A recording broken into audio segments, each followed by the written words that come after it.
Si. Alors pour continuer, peut-être Job, puisque tout à l'heure on parlait de la coordination et puis vous parliez des échecs dans l'organisation, mais organisation, coordination, des opérations de maintien de la paix, peut-être qu'est-ce qui manque ou qu'est-ce qui fonctionne mieux maintenant dans le système de maintien de la paix et en particulier des opérations de maintien de la paix de l'ONU? Oui, en fait, je voulais juste deux réflexions là.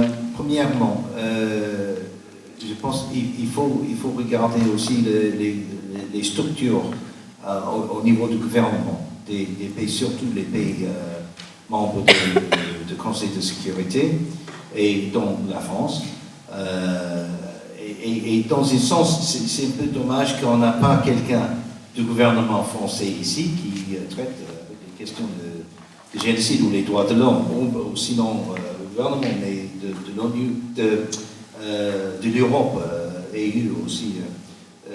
Ça peut être intéressant de regarder sur ce niveau-là. Qu'est-ce qu'eux, ils pensent, leur intervention peut être, comment ça peut être amélioré au niveau de l'ONU. Parce que tout le monde ici, anciens, même actifs, ce sont en fait les fonctionnaires, les implémenteurs de la politique. La politique est donnée soit par l'Assemblée générale, le Conseil de sécurité au niveau de New York, ou soit par les bailleurs de fonds pour les agences. Mais parlons de génocide, la politique, ça devient d'un très haut niveau. Donc, je pense qu'il faut viser sur ce niveau-là. Est-ce que ça marche? Est-ce qu'il y a une bonne coordination? Et, bon, je suis peut-être un peu cynique, mais vu des schismes dans la communauté internationale au niveau du Conseil de sécurité, au niveau de la réaction vers la guerre en Syrie, je m'en doute qu'il y a beaucoup de coordination à ce niveau-là. Et donc, il faut se méfier maintenant. Et moi, je pense que la plupart de vous, ici, pouvez avoir une influence. Et c'est pour ça que je suis très impressionné par le travail là, de ce centre, ici, la Fondation, que vous pouvez avoir une influence sur votre gouvernement.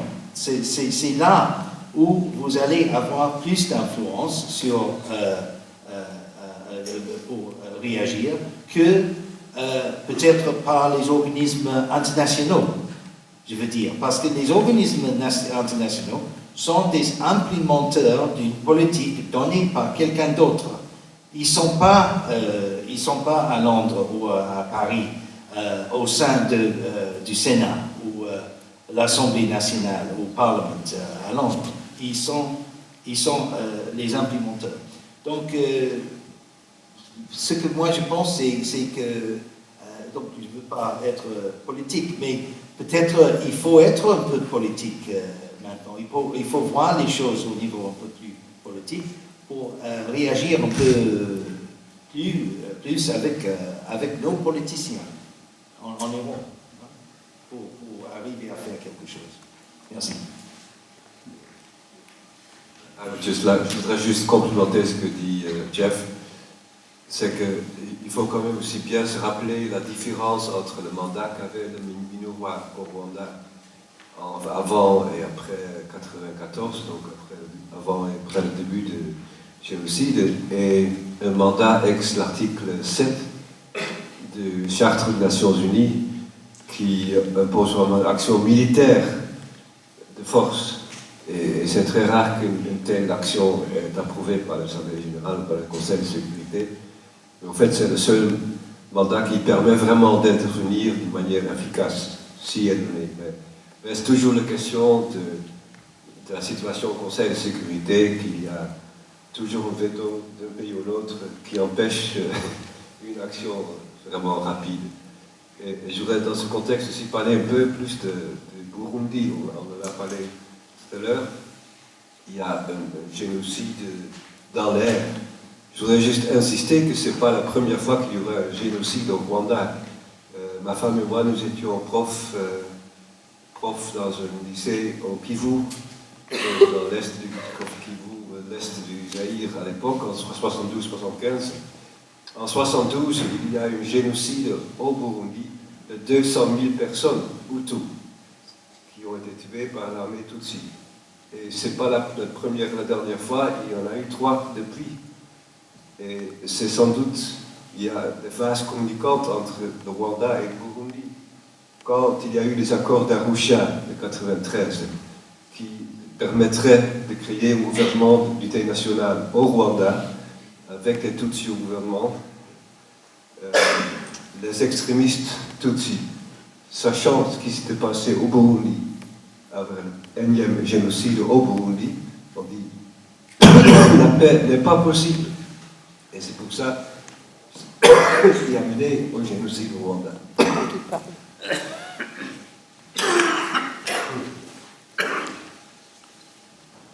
On va peut-être proposer à quelqu'un d'autre. Peut-être Francis, sur le... Geoff parlait de la pression que finalement les citoyens ou la société civile peut exercer sur le pouvoir public. Peut-être que vous pouvez aussi expliquer ou donner quelques informations sur la pression que peut exercer le monde de la presse ou des médias sur les pouvoirs publics, peut-être dans la prévention des droits de l'homme et à plus long terme des crimes de guerre.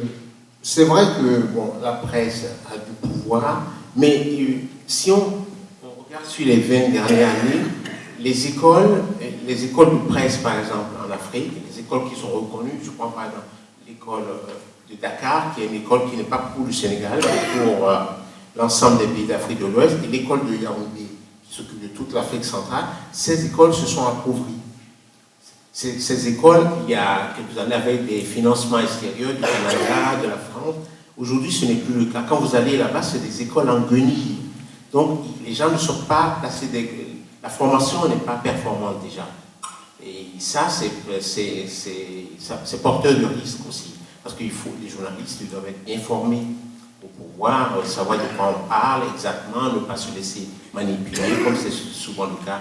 Donc il y a un enjeu de formation déjà là-bas.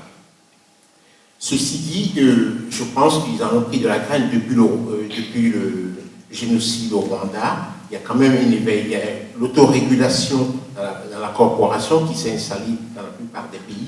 Ils ont des organes dans lesquels l'État n'est pas présent. Également, tous les États se sont restructurés et ont une commission nationale de la presse ou bien la haute autorité de l'audiovisuel, et quel que soit le nom. Mais donc, il y a une structure étatique qui est là, mais les organes de régulation où les journalistes font la chasse aux brebis galeuses eux-mêmes. Bon, donc, il y a quand même un renouveau, il y a quand même un éveil qu'il faut signaler. Je voudrais rebondir un peu également sur ce que Arnaud a dit tout à l'heure, sur les différents cours, tribunaux. D'abord, il y a des cours, comme au Sénégal, il y a un tribunal africain qui a réussi à juger un ancien président de la République qui s'est rendu coupable de crimes de guerre, qui s'est navré, parce qu'il s'est navré, donc on voulait l'amener à Bruxelles pour être jugé. Les Africains ont refusé, et donc on a réussi quand même à le faire juger à un tribunal au Sénégal. Et moi, je penche plutôt pour les tribunaux ad hoc. Par exemple, le tribunal spécial pour la Sierra Leone a jugé Charles Taylor, qui s'est rendu coupable de crimes dans le pays voisin, qui est la Sierra Leone, alors qu'il était président du Libéria. Alors, un dernier mot également sur la CPI, la Cour pénale internationale. Vous savez qu'il y a une polémique. La plupart des Africains ou des chefs d'État, en tout cas, pensent que ce n'est pas un tribunal international, que cette Cour n'est pas universelle, qu'elle serait réservée aux Africains. On a parlé ces derniers temps de 3 États qui ont déposé une demande de retrait. 2 des États contre pour du beurre, c'est la Gambie et le Burundi, parce que c'est des États, c'est des dictatures. Il y a un pays qui inquiète, c'est l'Afrique du Sud. La demande ne connaît pas l'Afrique du Sud, qui est une véritable démocratie. Moi, j'ai travaillé 1 an en Afrique du Sud pour le département des affaires politiques des Nations Unies. Alors, ce qu'il faut savoir, c'est qu'au-delà de ces 3 États, il y a 20 des 54 pays africains qui ne sont pas partis au statut de Rome. Ça, on n'en parle jamais. Il y a 20 des les 54 et qui ne sont pas du tout. Je ne parle pas des 3. Si les 3, au bout d'un an, se retirent effectivement, ça fera 23 sur 54. Donc il y a matière à réflexion de ce côté-là aussi. Merci. Juste rapidement pour rebondir sur ce que disait Guido, sur effectivement les différents génocides au Rwanda, qui sont peu connus, ceux qui ont suivi le premier, mais c'est quelque chose de réel, en 2 mots. Et aussi pour renforcer ce que disait Francis sur l'importance d'entités de régulation pour la presse. Il est vrai que dans des contextes de tension entre différents groupes de population, la presse peut servir de mèche et provoquer des explosions très très dommageables. Si je reparle du Sud-Soudan, à Malakal, le seul quotidien disponible était édité à Djouba. Et concrètement, avait un point de vue très très proche de celui du groupe Inca. En Centrafrique, les principaux organes de presse sont basés à Bangui également. Je pense à l'Indépendant au quotidien. Très concrètement, ces articles ne sont pas tendres avec les groupes dits ex-CDK ou le contrôle territorial exercé dans le pays. Et qu'effectivement, ces articles de presse peuvent avoir des conséquences à l'égard des acteurs, mais aussi des populations qui sont parfois très très fortes. D'où l'importance d'insister sur la déontologie éthique et la formation des journalistes. Le problème, c'est que tout ce qui va être lié à former ces journalistes dans des contextes d'urgence, ce sera mis de côté. Pourquoi? Parce que d'autres priorités, malheureusement, peu de financement, l'urgence vampirise les financements, malheureusement, mais néanmoins, il faut être capable d'avancer là-dessus. C'est fondamental.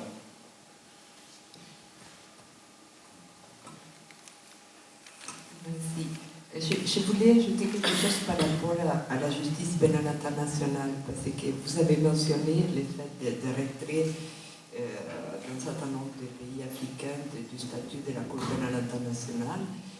C'est vrai que le tribunal pour la Rwanda a été vivement critiqué, 2 milliards de dollars par rapport à une 60 ans de jugement. Je crois que ces efforts, c'est vrai qu'ils peuvent paraître inversement proportionnels aux résultats. Néanmoins, le caractère dissuasif a eu comme élément déclencheur que les juridictions nationales commencent effectivement à connaître des crimes de guerre. Ceci n'existait pas avant. Il faut être réaliste, enfin, les Seychelles a travaillé dans la rédaction des crimes de guerre. Aucun État, depuis 1949, que les crimes de guerre ont été introduits dans les conventions de Genève, très peu d'États avaient intégré cette notion dans leur code pénal. Et aujourd'hui, on trouve très peu d'États qui n'ont pas ça.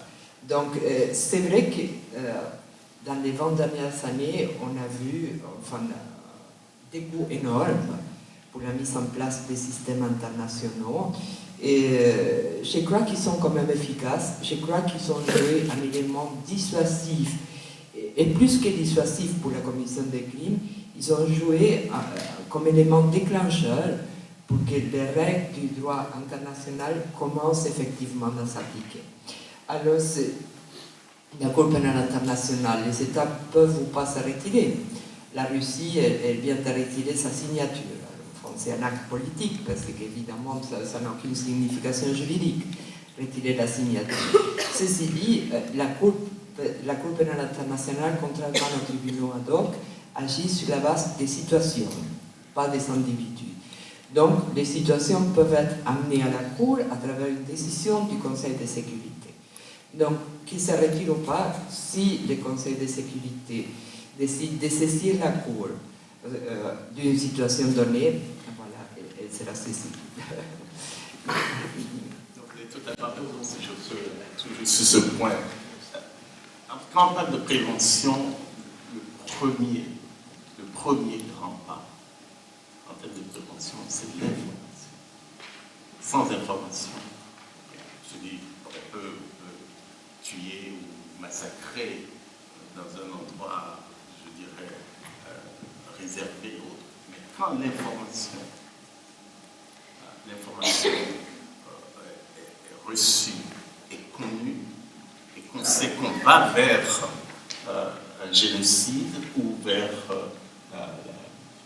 on est sur le point d'être témoin d'un crime de masse, oui, donc commence par l'information. Le second point qui me paraît aussi capital, c'est l'éducation et toute cette série de cours et de tribunaux. Malheureusement, on ne s'accroche qu'aux condamnations. On dit telle personne a commis tel crime et a été condamnée sur 20 ans. Ce qui est beaucoup plus important, ce sont les conclusions, les recommandations des cours et qui nourrissent le phénomène d'éducation et ensuite, et c'est le troisième grand point, la crainte, la peur d'être dans cette situation. Donc, vous commencez par l'information, l'éducation, les craintes que cela suscite, et on se dit après tout, où j'inscris ces conclusions et ces recommandations dans les institutions judiciaires et pénales de mon pays. Et je préviens, en tant que responsable, ça c'est la dernière notion, c'est-à-dire la responsabilité d'un gouvernement, quel qu'il soit. Vous ne pouvez pas laisser perpétrer ou un génocide ou un crime de masse sans, je dirais, dans l'impunité. Si vous le faites, vous ne pouvez pas dire « je ne sais pas ». Vous devrez être au courant et vous savez qu'à l'intérieur de vos institutions, que ce soit judiciaire, que ce soit pénal et tout, qu'il y a toute une batterie de règles qui, en principe, vous aident à prévenir et vous aident à éviter d'être dans cette situation. Le tout dernier point que je ferai sur ce point concerne l'élément politique. L'élément politique, c'est-à-dire des États qui sont au courant, parce que pour ce qui concerne le Rwanda, moi, c'était un poste relativement stratégique. Alors, la plupart des grands États savaient ce qui se préparait. Et pas seulement État, y compris même le Vatican à l'époque. Donc, tous ces pays savaient que quelque chose allait se produire. Tous ces pays. Mais il y a des limites. Il y a des limites d'intervention. C'est pour ça que dans mon exposé, j'ai commencé par ce phénomène d'État-nation avec ce fameux traité de Westphalie qui a créé les États-nations et qui interdisait à cette époque-là le droit d'intervenir. Maintenant, on peut intervenir quand on constate que ça ne va pas, qu'il y a un pays qui est défaillant et qui ne peut pas protéger parce qu'il est défaillant, ou un pays est défaillant parce que c'est lui, c'est le pays en tant que tel, qui commet le crime. Ce qui se passe en Syrie est le fait le plus patent. Ici, ce n'est pas un État qui est défaillant. Ici, c'est le gouvernement, c'est l'entité en tant que telle. C'est là où on rejoint le problème politique. Et le problème politique, il est d'autant plus complexe que dans le cas de la Syrie, vous avez à un moment donné, il y a des limites qui ont été créées en disant si vous exercez, si vous utilisez des armes chimiques, en guillemets, on saisit cette opportunité pour se référer à la responsabilité de protéger et on vous rentre dedans. Et ce pas a été franchi, mais on n'est pas rentré dedans. Et à partir de là, tout était ouvert pour le gouvernement et pour le chef de l'État syrien. Ensuite, il y a eu des complications de toutes sortes et la Russie qui, sur la base de ce qui s'est passé en Libye, c'est à partir de cela que la Russie, qui avait soutenu l'intervention en Libye, on rentre dans un jeu politique de plus en plus complexe et à des moments on dit on brandit l'arme d'intervention et on n'entre pas. Et quand vous n'entrez pas, c'est fini. Vous ne pouvez plus par la suite corriger le tir. Le cas de la Syrie est patent. Si vous regardez, y compris ce que vous avez dit, en fait, ce que Jeff a indiqué en parlant des populations, en parlant des gouvernements, prenez sur ces 6 derniers mois, même pas 6 derniers mois, prenons le mois de septembre. C'est depuis septembre que la ville d'Alep est pilonnée. Si vous fermez les yeux, combien de fois vous avez vu des populations dans nos pays, je prends le cas de l'Europe, combien de fois vous avez vu des hommes et des femmes, un samedi et un dimanche, sortir dans la rue pour manifester? Il n'y en a pas eu. Depuis septembre. Ça veut dire que où nous sommes totalement immunisés, plus rien ne nous frappe, plus rien ne nous intéresse. À force d'en voir, et parce que ça fait 5 ans que cela dure, ou tout simplement nous ne croyons plus du tout. Arrêtons. dans le cas d'Alep, c'est un fait particulier. Depuis septembre, cette ville est pleure. Pas une seule manifestation. Je dis de rue, manifestation de rue. Pas une seule. Je mets quiconque au défi pour prouver le contraire. Pas une seule manifestation de rue. Alors qu'il y en a eu des faits beaucoup moins importants qui touchent, entre guillemets, notre humanité. Donc, ce que la politique, c'est vrai, les politiques, je dirais, c'est vrai, mais nous-mêmes, en tant qu'hommes, il y a de plus en plus des éléments où nous sommes totalement insensibles, soit par habitude, soit par impossibilité, soit tout simplement parce que nous tournons la tête dans l'espace. Excusez-moi d'avoir été quelque peu fort, mais